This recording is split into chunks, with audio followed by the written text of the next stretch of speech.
માં જુઓ સોયાબીનની કિંમતો ઘટીને 4 મહિનાના નીચલા સ્તરની પાસે આપણને પહોંચતી દેખાઈ રહી છે. કયોમરજી, સોયાબીનને કઈ રીતે જોવું જોઈએ, કારણ કે અહીંયા ટ્રેડ વોરની અસર આપણને બનતી દેખાઈ રહી છે અને ઇન્ટરનેશનલ માર્કેટમાં જુઓ કિંમતો ફરી એકવાર ઘટતી દેખાઈ રહી છે. સિબોટની વાત કરી લઈએ તો 975 પ્રતિ બુશલની નીચે કિંમતો આપણને પહોંચતી દેખાઈ રહી છે. સોયાબીન માટે કઈ રીતે આઉટલુક બનતો દેખાઈ રહ્યો છે, કારણ કે અહીંયા જેમ રવિજીએ પણ જણાવ્યું કે આ વર્ષે વાવણી પણ ઓછી થવાના અંદાજ બનતા દેખાઈ રહ્યા છે. આ બધાની વચ્ચે જે રીતે ટ્રેડ વોર ચાલી રહી છે, કઈ રીતે અહીંયા ધ્યાન રાખવું?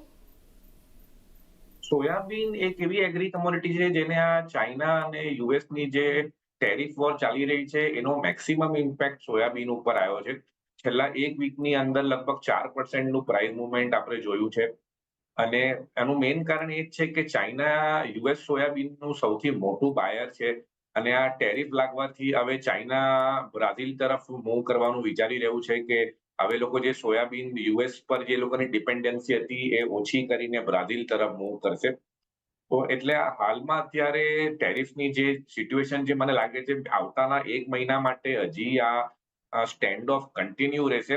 પછી મારું પર્સનલ એક્સપેક્ટેશન છે કે યુએસ અને ચાઇના બંને તરફથી આપણે થોડું ઘણું ઠો જોઈ શકીએ છીએ. અને બની શકે છે કે બંને થોડા ઘણા ટેરિફ એકબીજા તરફ જે ઇમ્પોઝ થયા છે એને થોડું ઘણું કૂલ ઓફ કરે toward betterment of world trade. USA બાકી કન્ટ્રીઝ માટે તો ટેરિફ હોલ્ડ ઉપર 90 દિવસ માટે મૂક્યા છે, પણ ચાઇના આ લિસ્ટમાં ઇન્ક્લુડેડ નથી. પણ પર્સનલી મારું માનવું છે કે આવનારા 1 મહિના પછી કે કદાચ એની પહેલા પણ આપણે થોડું ઘણું કુલિંગ જોઈ શકીએ છીએ અને એનાથી સોયાબીનના પ્રાઇસીસ ઉપર કદાચ થોડો ઘણો સપોર્ટ આવી શકે. ઓકે, તો આ વ્યૂ ખાસ કરીને અહીંયા બનતો દેખાઈ રહ્યો છે. 1 મહિના માટે તો ઘટાડો જે છે સોયાબીનનો તે આવી રીતે જ યથાવત રહેતો દેખાઈ શકે.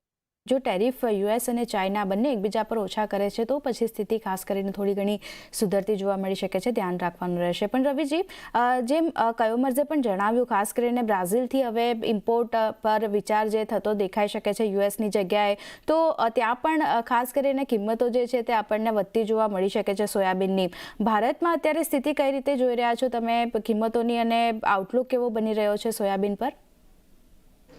ઝડપથી આ એક એવી કોમોડિટી છે, આને કોટન કોમ્પ્લેક્સ, જે બંને ચાઇના અને યુએસ વચ્ચે બહુ મોટા ટ્રેડ થાય છે અને બંને વચ્ચે એટલા મોટા ટ્રેડ વોરમાં આ બંને જે કોમોડિટી છે એ ફસાય છે. અને આઈ થિંક કે સોયાબીનમાં તો આઈ થિંક કે શું થશે કે લાઈક બ્રાઝિલ છે, આર્જેન્ટિના છે, અહીંયા જે મીન્સ કે પ્રોક્યોર થઈ શકે છે યુએસ દ્વારા, કારણ કે ચાઇના સાઈડથી એ લોકો કનોલા અને આ બધું બાય કરતા હોય છે, પણ છતાં કેનેડા તરફથી ચાઇના કરતું હોય છે. પણ આ વખતે એ પણ પોસિબલ નથી, કારણ કે એને પણ એન્ટી ડમ્પિંગ ડ્યુટી ત્યાં પણ ચાલુ છે. આ ઉપરાંત એમને પણ એકબીજા ઉપર જે ટેરિફ છે લગાવી દીધા છે. તો આઈ થિંક આ પણ એક નેગેટિવ પરિસ્થિતિ છે. એ પણ 25% ટેરિફ લગાવીને બેઠા છે. તો આઈ થિંક હવે શું થશે કે આ જે બિલિંગ સેન્ટર ચેન્જ થશે, યુએસનું સોયાબીન બ્રાઝિલ જશે, ત્યાંથી ફરીથી ચાઇના આવશે. પણ કારણ કે બ્રાઝિલ એટલું કેપેબલ નથી કે ટોટલ જે ચાઇનાની ડિમાન્ડ છે એ ત્યાં એક ખાલી બ્રાઝિલ, કારણ કે એને બીજી બધી કન્ટ્રીઝ સાથે પણ મીન્સ કે આના રિલેશન્સ છે. તો ઓવરનાઇટ કે એકાદ મહિનામાં સપ્લાય ડેસ્ટિનેશન ચેન્જ થાય કે આટલું મોટું ક્રોપ છે એ અવેલેબલ છે, પોસિબિલિટીઝ ઓછી છે. તો આધારે તેવું દેખાઈ રહ્યું છે કે અહીંયા શું થશે કે મીન્સ કે આનાથી બ્રાઝિલ અને યુએસ વચ્ચેના ટ્રેડ રિલેશન ઇમ્પ્રૂવ થશે અને બ્રાઝિલ ને જે પોતાની ડેફિસિટ છે યુએસ સાથે એ આ ઇમ્પોર્ટથી ભરપાઈ થશે ને ત્યાંથી અહીંયા આવશે.